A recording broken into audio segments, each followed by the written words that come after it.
There is a story that I could tell about Clark and I that we'll have to wait for another Takitna, but when Clark asked me to do this, he told me it was going to be Christmas-related stories, and I thought back in my history and thought, okay, well, I'll tell a story about when I was growing up. So I'm going to take you guys back to 1976. Gerald Ford is in the White House, but Jimmy Carter is about to make America great again.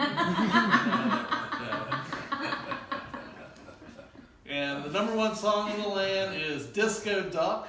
I think that it displaced The Streak as the number one song. The number one game or toy that kids wanted all across the land was the Connect Four. I don't know if you'll have that. I think he's still around. Yeah.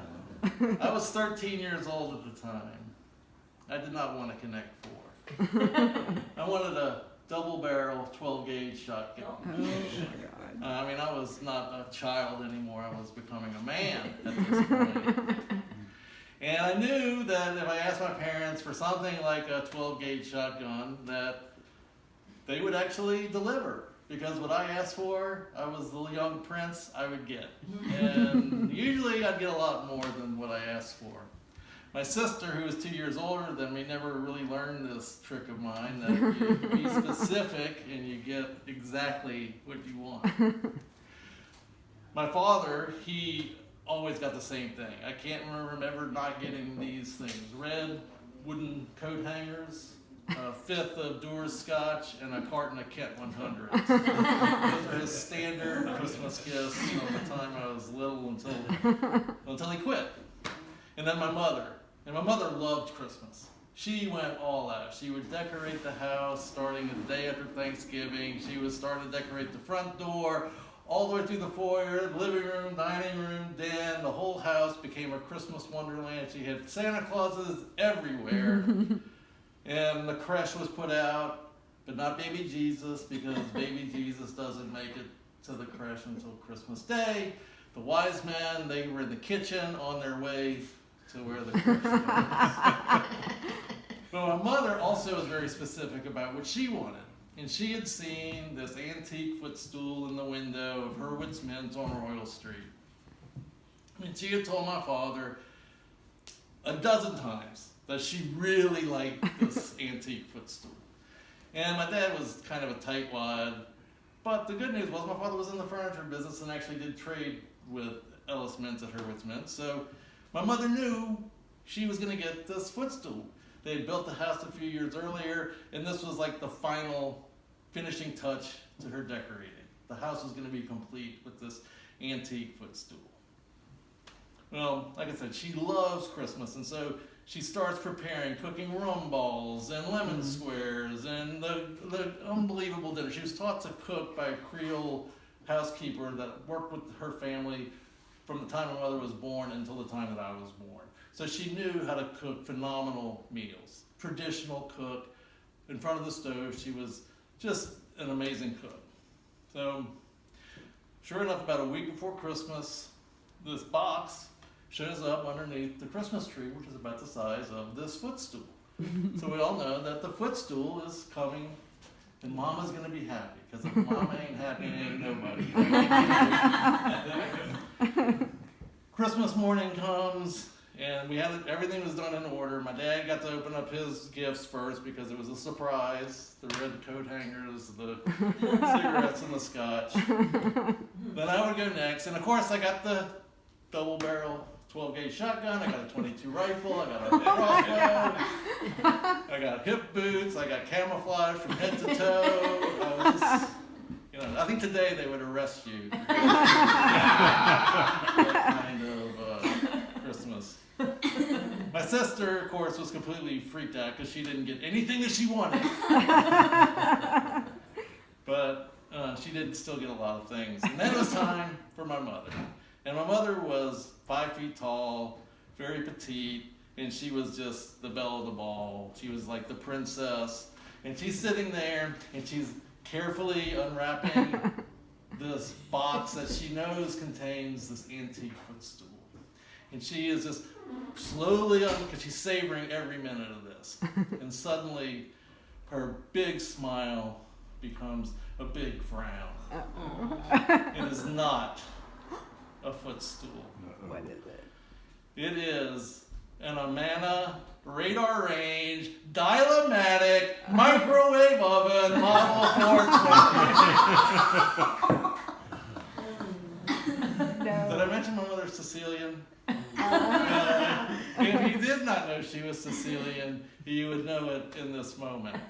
She went through the roof, literally. She went from being a 5-foot-tall woman to a 6-foot-tall, just living. You know this isn't what I want. Get this thing out of my house immediately. I am not having a microwave oven. I do not cook with a microwave oven. I told you I wanted that footstool. And my father does what he could only do, which is crack open the carton of cigarettes, smoke, takes a pull off of the scotch, rubs his forehead, gets up, walks into the kitchen, and I hear him on the phone. And I can't really hear. He's like, yeah, no, she didn't like the microwave. Yeah, you were right. Those coats, you still have those coats? I remember you mentioning something about coats. Yeah, okay, yeah, she's size 4, yeah, okay. I'll see you there in an hour. So he comes back into the living room, and he used to call me Bo. He goes, Bo, come on, we got to go to New Orleans. We got something to do.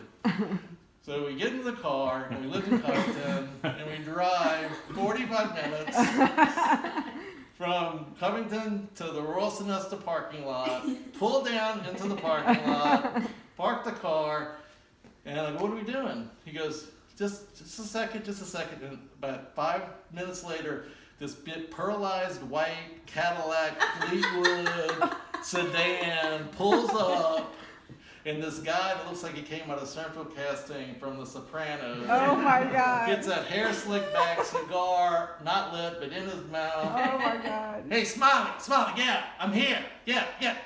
God damn it, Smiley, I told you she didn't want that microwave. What is wrong with you? So, and then all of a sudden he pops the trunk of this Cadillac, and it was a rack of mink coats. Oh my God. And he goes, I got opera length, full length, stole, I got fox. What do you think Patsy likes? What's Patsy like? And I also got labels. None of them I got a Bill Blass label. Oh my God. Oh my God. Just tell me what you want. What do you think she'd like, Smiley? So my dad says, oh, give me one, give me that one, give me just one? Just one, Smiley? You know you screwed up. And then he goes, all right, how much is this, Carol? Look at me, Smiley. Look. Nothing. Just one day, I'm going to need you to do me a favor. Oh my God. So, anyway, my dad gets the coats, then we go back, and on the way, my dad's like, he had brought these boxes, he's like, wrap that up. And we get back to the house, and my mother is still sitting in the same spot where we left her. And meanwhile, the microwave is outside. Oh my God. And she goes, oh, did you find a present for me? And she opens up, and she loved it, and all was well in the world with my mom. Her her dinner was great. There was nothing to be said. And epilogue, and then the next day, the first business day after, my dad came and woke me up and goes, come on, John, we got to go to Hurwitz Mints. One more thing for your mother. And to this day, that footstool sits in the living room of our house. And awesome. The microwave, my mother, 25 years later, was like, can I have a microwave? No. No. And then I read about 5 years ago that Carol Lynn Meyer had been shot in a high-speed chase. The guy? The guy Oh, no. Cadillac guy. And that's my Christmas story. That was so awesome. Good job.